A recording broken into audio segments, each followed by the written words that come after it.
台北捷运局伫新店捷运站顶头的主体美和市，今年的租金起价上悬起30%。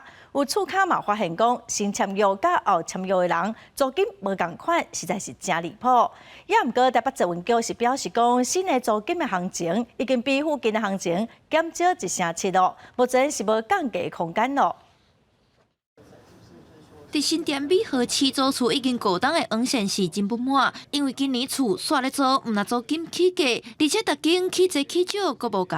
如果是3房型的一户的话，落差大概1个月要加8000块钱左右。如果说你看一个家庭，你带3个小孩，那个压力真的快受不了了。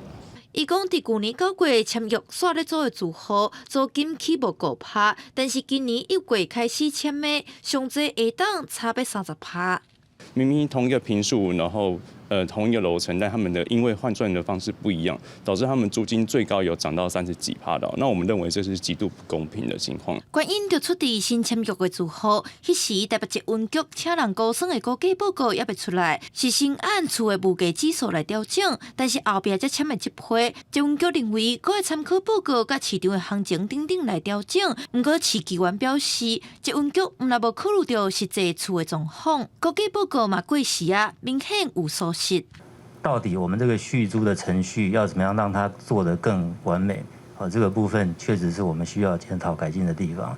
但是就租金的部分，其实美和市的现在我们查出来合约价格不会是856块。